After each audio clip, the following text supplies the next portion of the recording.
Ladies and gentlemen, boys and girls, welcome on board. One of the most challenging things about flying, if not all, is landing the airplane. Add a little outside element to it and the challenge multiplies. Like for example, if you add a little crosswind to your approach, a lot of things change. Let's just head to the drawing board for a while. Or if you want, you can check the timeline and skip to the part you want to see. So here's the runway. There's the wind direction. The wind direction will generally be parallel to the runway orientation, and the airplanes departing or landing will always face the wind for better aerodynamic. And like I mentioned before, there are times when you have something that's called crosswind, where the wind is neither heading or tailing. In that case, we use crosswind landing techniques provided by the manufacturer of the plane. Now, in a nil wind condition or a straight headwind, the airplane tracks pretty well towards the runway. Not much change is needed in the heading to keep the airplane aligned. But in the presence of crosswind, the airplane starts drifting away from the centerline. In such case, to maintain the centerline, the airplane needs to drift a little by putting the head into the wind. Now that's the tricky part. In reality, there are cues to maintain centerline from the pilot's perspective for taxiing, takeoff, approach and landing. Like for example, for taxiing, we try to imagine the centerline pass through the inner thigh of both the pilots. So now when I say inner thigh, I mean for the left seated pilot, the line should be passing through the right thigh, and for the right seat pilot, line passing through the left thigh. If you've got a VR headset, you can try that in the simulator. And if you don't, just try to lock onto some cues in the cockpit itself. Like for example, when I'm not using VR, I try to put the center line through the center of the PFD, even for landing, and it serves me pretty well. But things change when you're coming in for landing and there's crosswind. We'll get to that in a moment. But first, we've got crosswind limitations provided by the manufacturer, which in case of a 787, what the book says is basically for a dry and wet runway, the 40 knots is the limitations with, of course, conditions apply. For standing water or slush, 20 knots. For snow which is not melting, 35 knots. Ice, not melting, 70 knots. And then there are further limitations for braking actions reported in the runway. And once all the limitations or the requirements are met, the airplane can continue landing. Now there are specifically 3 ways of doing a crosswind landing. One is a D-crab during flare, one is touchdown in crab, and the last one is sideslip, which is also called the Winglow.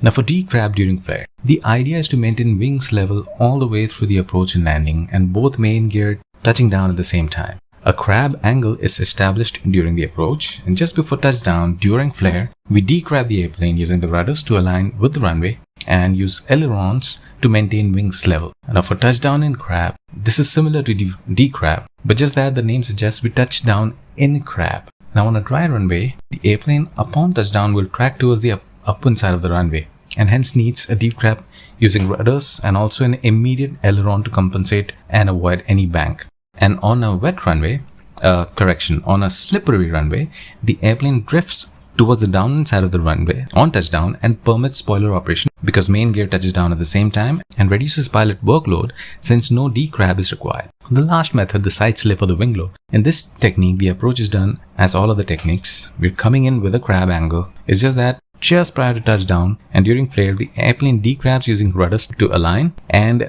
ailerons are applied into the wind that develops a bank and the airplane's upwind side main gear touching down the runway first and then the downwind side. Alright, let's just head to the cockpit and I'll show you how it's done. So here we are in the final approach, and winds as seen in the ND is from the left. So what I've done is I've already given the rudder correction. That is, I've already applied left rudder. I'm holding it and maintaining wings level using ailerons. Now if you see now, my cue for maintaining the center line is not the PFD because the runway is on this side. So this area becomes my cue now. And just before touchdown at about 50 feet, I'm going to give right rudder to align with the runway center line and use the opposite aileron, that is left aileron, to maintain wings level just before touchdown.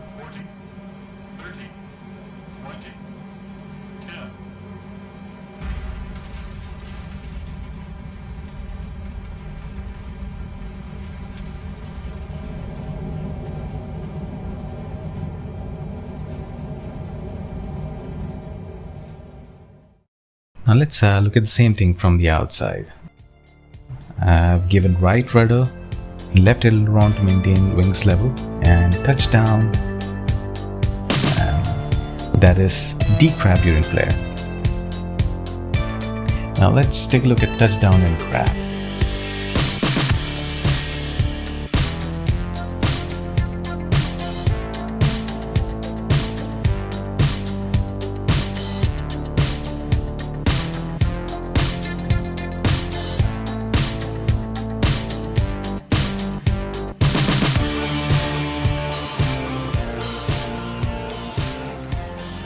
Now for the side slip or the Winglow technique, I've tried in the simulator, but just when I'm trying to decrab the airplane using rudders and when I try to put the ailerons into the wind, the aircraft just doesn't bank enough.